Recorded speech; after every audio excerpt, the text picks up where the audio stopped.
Hi అండి, అందరికీ నమస్కారం. పోయిన వీడియోలో చక్రాల యొక్క బ్రీఫ్ ఎక్స్ప్లెనేషన్ తెలుసుకున్నాం కదా. కుండలిని అనేది ఒక అద్భుతమైన మహాశక్తి. ఇది మానవ శరీరంలో వెన్నుపాములో దాగి ఉంటుంది. మూలాధారంలో దాగి ఉన్న ఈ శక్తిని సుషుమ్నా నాడి ద్వారా పైకి సహస్రారం వరకు తీసుకువెళ్ళే పద్ధతిని వివరించేది కుండలిని యోగా. కుండలిని యోగాలో కుండలిని జాగృతం చేయడానికి ప్రాణాయామ సాధన ఒక ముఖ్యమైన మార్గము. కుండలిని శక్తి సహస్రారం చేరినప్పుడు యోగ సాధకుడు తెలియకుండానే ఒక పరమానందంలో ఉరకలు వేస్తూ ఉంటాడు. ఇది ఒక బ్రహ్మానంద స్థితి. శక్తి రెండు రకాలుగా ఉంటుంది. ఒకటి స్థితి శక్తి, దీని పొటెన్షియల్ ఎనర్జీ. రెండోది గతి శక్తి, కైనెటిక్ ఎనర్జీ. శరీరంలోని ప్రాణశక్తి గతి శక్తి రూపంలో ఉంటుంది. మానవ శరీరంలో ప్రాణశక్తి పొటెన్షియల్ ఎనర్జీ పాము వలె చుట్టలు చుట్టుకొని మూలాధారం వద్ద నిద్రాణంగా ఉంటుంది. యోగ సాధన ద్వారా నిద్రాణంగా ఉన్న కుండలిని శక్తి జాగృతం చేయవచ్చు. కామ, క్రోధ, లోభ, మోహ, మదం, ఆచార్యాలనే అర్షట్ వర్గాలను జయించినప్పుడే ఇది సాధ్యమవుతుంది.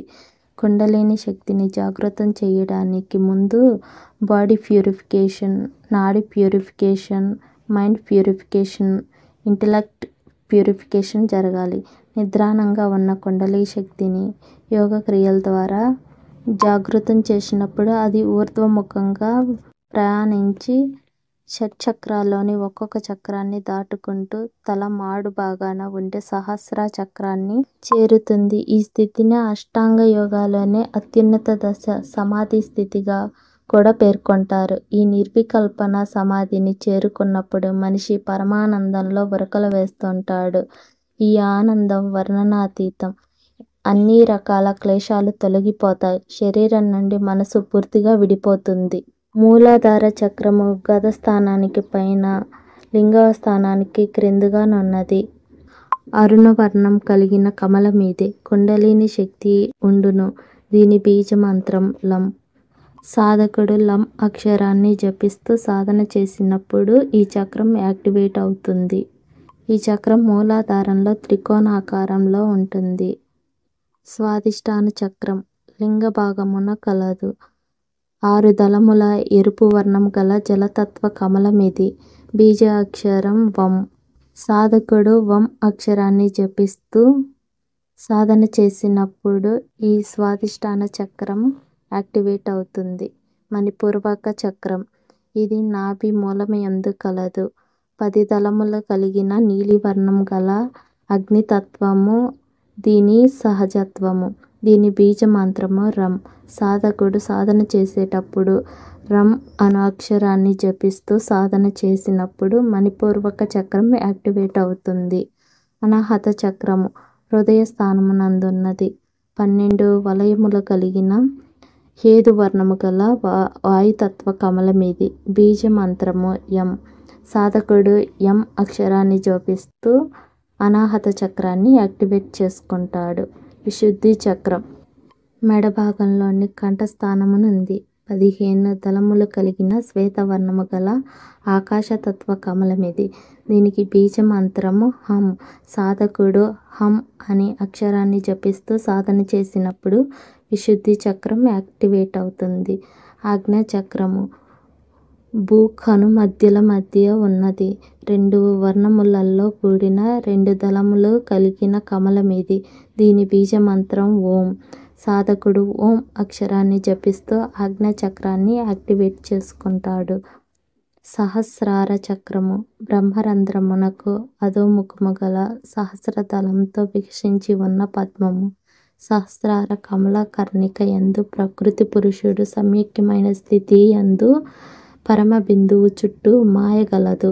ఆత్మజ్ఞానమును సాధించిన పరమహంస మాత్రమే పొందగలిగిన స్థానం ఇది. దీనిని శైవులు శివస్థానమని, వైష్ణవులు పరమపురుష స్థానమని, దేవీ భక్తులు దేవీ స్థానమని అంటారు. తంత్ర పూజలను ఆచరించేవారు మూలాధారంలోని అమ్మవారిని సహస్రారంలోని శివుని దగ్గరకు చేర్చుటను జీవన్ముక్తి అని అంటారు. ఈ స్థానము ఎరిగిన నరులకు పునర్జన్మ లేదు. తాంత్రిక పద్ధతిలో అయితే శ్రీ విద్య పూజల ద్వారా చక్రాలను యాక్టివేట్ చేస్తారు. ఒక్కొక్క చక్రానికి అధిష్టాన దేవత ఉంటుంది. మూలాధార చక్రం అధిష్టాన దేవత సిద్ధ విద్యాదేవి శాకిని రూపంలో ఉంటుంది. మనలోని భౌతిక శక్తిని నియంత్రించేది మూలాధార చక్రము. ఇది షట్ చక్రాల్లోని మొదటిది. ఈ మూలాధార చక్రంలోనే శాకిని అంబ నివసిస్తుంది.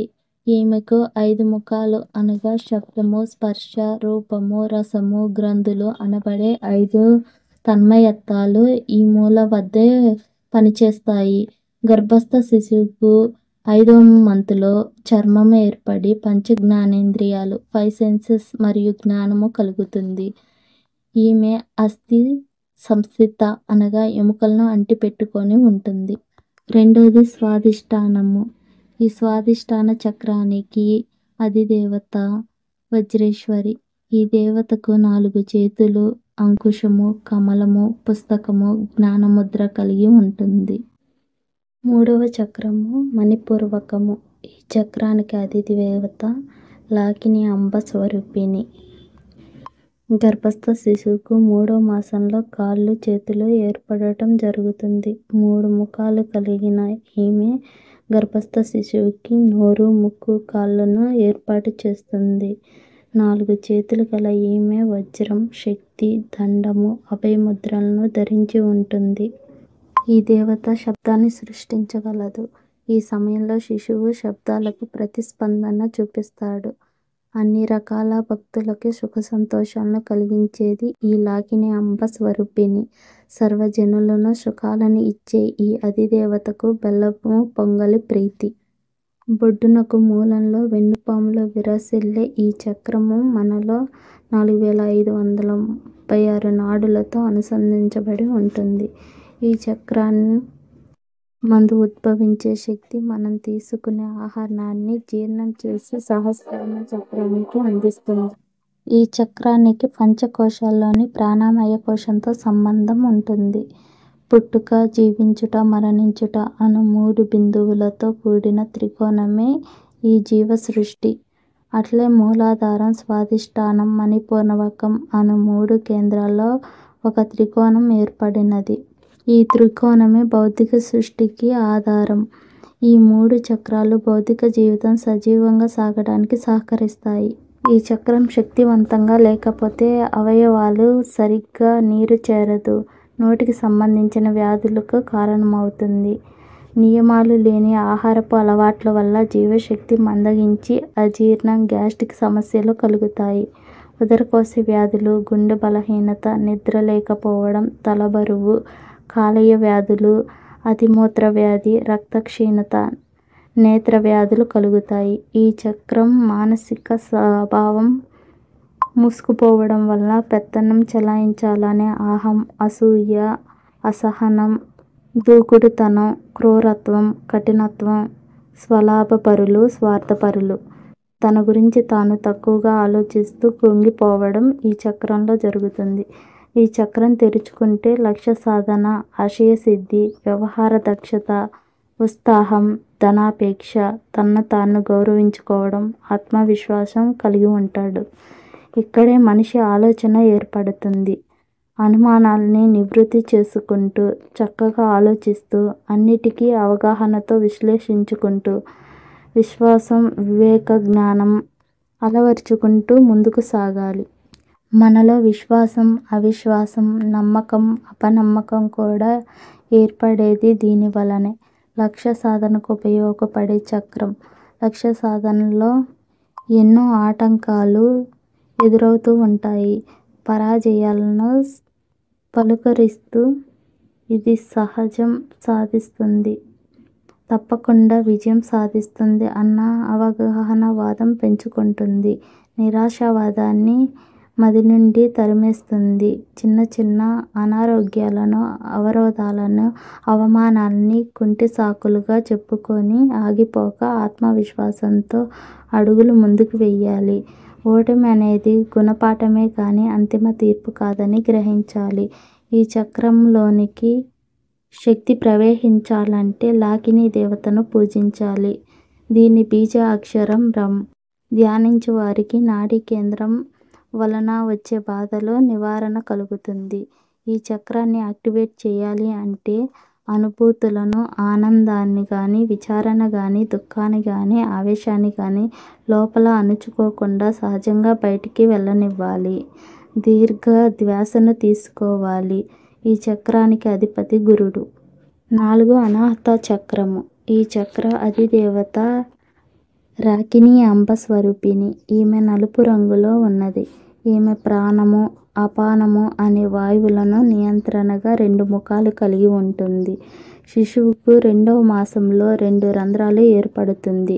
ఈమె చేతిలో అక్షరమాల, శూలము, కపాలము, డమరుకము ధరించినది. అనాహత చక్రము హృదయముకు సంబంధించింది కనుక ఈమె రక్తధాతువును ఆశ్రయించి ఉంటుంది. 5వది విశుద్ధి చక్రము. ఈ చక్ర అధిదేవత డాకినీశ్వరి. జీవపిండ దశలో శుక్ర ప్లస్ రక్తపు సమ్మేళనంతో బిందు రూపంగా ఏర్పడుతుంది. 15 రోజులు పిదప బుడగ రూపం చెంది నెల ఆఖరికి గట్టిపడి 45 రోజులకి పిండాకృతి పొందుతుంది. ఈ పిండ స్థితిని డాకిని స్థితి. ఈమె త్రికోణాచరణ భూత, భవిష్యత్, వర్తమానం చూడగలదు. కల్వాంగము, ఖడ్గము, త్రిశూలము, చర్మము ఆయుధాలు. 6వది ఆజ్ఞాచక్రము. దీనికి అధిష్టాన దేవత హాకిని. ఈమె తెలుపు వర్ణంలో త్రికాలాగ్ని.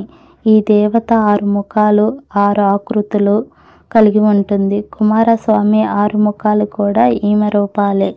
ఆజ్ఞాచక్రం మనస్సు స్థానంలో ఉంటుంది. గర్భస్థ శిశువు 6వ మాసంలో పంచేంద్రియాలతో పాటు మనసు కూడా ఏర్పడుతుంది. ఈమె ఎముకల మధ్య అనగా ములగను అంటిపెట్టుకొని ఉంటుంది. సహస్ర చక్రము. బ్రహ్మరంధ్రముకు అధోముఖంగా సహస్రదళముతో వీక్షించిన పద్మము. ఈ చక్రానికి అధిదేవత యశస్విని. లెక్కలేనన్ని చేతులు, అన్ని చేతుల్లో సకల ఆయుధాలను ధరించి ఉన్నది. ఈమె సృష్టికి ఆధారభూతమైన శుక్రధాతువును ఆశ్రయించి ఉంది. ఇంతవరకు స్మరణ యందు వివరించిన 6 చక్రాలు షట్చక్రాలను పేర్కొనబడుతున్నాయి. 7వది సహస్రానంగా వర్ణిస్తారు. ఇందు మొదట 6 యందు ప్రజ్ఞ మేల్కొని పరిపూర్ణం చెంది 7వది అగు సహస్రం యందు లయం చేయడమే యోగము. ఇదియే మోక్షం. ఇదియే నిర్వాణము. ఇదియే అద్వైతము. శంకరాచార్యులు బోధించింది కూడా ఇదియే అద్వైత స్థితి. ఆజ్ఞ, విశుద్ధి చక్రాలను సత్వగుణములుగా, అనాహత మణిపూర్వ చక్రాలను రజోగుణముగా, స్వాధిష్టానము మూలాధార చక్రాలను తమోగుణముగా వ్యక్తం చేయును. తమోగుణం దేహధాతువు నిర్మాణానికి, వాని యందు కెమికల్ రియాక్షన్కి ఆధిపత్యం వహించడమే కాకుండా ఫిజికల్ బాడీ నిర్మాణానికి కూడా ఇది సహాయంగా ఉంటుంది. రజస్సు వల్ల శరీరంలోని వివిధ అవయవాలు పనిచేస్తూ ఉన్నాయి. సత్వ వలమున గ్రహణ శక్తి, వివేకము, విచక్షణ, విమర్శ మున్నగు లక్షణాలు మేల్కొంటాయి.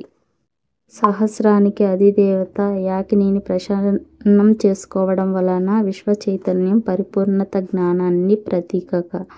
ఇది ఆనందమయకోశంతో సంబంధం. ఈ చక్రం యాక్టివేట్ చేయడం ద్వారా మనిషి తనను తాను తెలుసుకుంటాడు. ఈ చక్రానికి అధిపతి సూర్యుడు. అంటే సూర్యకిరణాలు తాకిడిని అనుభవిస్తూ సూర్యభగవాని శక్తిని సహస్రానం గుండా అన్ని చక్రాల యందు ప్రవహించేలా భావిస్తూ ప్రశాంతంగా కాసేపు ధ్యానించాలి. క్రమం తప్పని ఈ ఆచరణ వలన సూర్యభగవానుడి శక్తి, గాయత్రి శక్తి మనకు లభించి తేజోమూర్తులవుతారు. కుండలిని శక్తి స్థూల శరీరం నుండి ప్రజ్ఞాయాన శరీరం వరకు వ్యాపించి ఉన్నది. ఈ శక్తిని చైతన్యం చెయ్యాలి. ఆయా చక్ర దేవతలను ప్రార్థించాలి. ప్రార్థన అంటే దైవ స్మరణ మాత్రమే కాదు, మన మనసును ఇహం నుండి పరం వైపు తిప్పడానికి అన్న నిజాన్ని అర్థం చేసుకోవాలి. దేహమే దేవాలయము, అంతరమే అంతర్యామి కొలువై ఉన్నాడని గ్రహించాలి. అందుకు తగ్గ ప్రార్థన చేయాలి. ప్రకృతి సహజంగానే ప్రతి మనిషికి కొంత శక్తినిస్తుంది, కొన్ని అవకాశాలు కల్పిస్తుంది. వచ్చిన అవకాశాలను అందుకొని ఉన్న శక్తిని ఉపయోగించుకుంటూ ఆత్మశక్తిని పెంపొందించుకోగలగాలి. ఈ విధమైన సాధనే ఆధ్యాత్మిక ఉన్నతి మార్గాన్ని సుసంపన్నం చేస్తుంది. ఈ సాధన వలన ఆలోచనలో స్పష్టత, నడవడికలో సరళత, దృక్పథంలో విశాలత, అందరినీ ప్రేమించగల సౌశీల్యత, ఆదరించగల సేవా తత్పరత, అన్ని పరిస్థితుల్లోనూ సంయమనం కలిగి ఉంటాము. స్థితి ప్రజ్ఞత అలవడుతుంది. నేను అనేది అహం నశించి నేను అనేది సంకుచిత స్వభావముకు దృశ్యమైనచో అనంతమగు అహం బ్రహ్మాస్మి అనేది ఉత్తమ స్థితి తానంతట తానే కలుగుతుంది. అప్పుడు ఆనందం ఓ స్రవంతిలా ప్రవహిస్తుంది. మీరు ఒక ఉద్యోగం చేస్తున్నా చేయకపోయినా, కూర్చున్నా నిలబడినా, సుఖంగా ఉన్నా దుఃఖంగా ఉన్నా, ఏది జరుగుతున్నా మీరు ఆనందంలో ఉంటారు. సహజత్వాన్ని దగ్గరగా ఉంటారు. ఈ విధంగా సరియైన రీతిలో సప్తచక్రాలు సాధన చేస్తే సంసారంలో తిరిగి జన్మించరు. మనలో ఉన్న సప్తచక్రాలను చైతన్యవంతం చేస్తే సాధనతో స్థూలం నుండి ప్రజ్ఞాయామం వరకు ప్రయాణించగలం. దీనిని అహం బ్రహ్మాస్మి స్థితి అంటారు. ఇది జీవన్ పరమా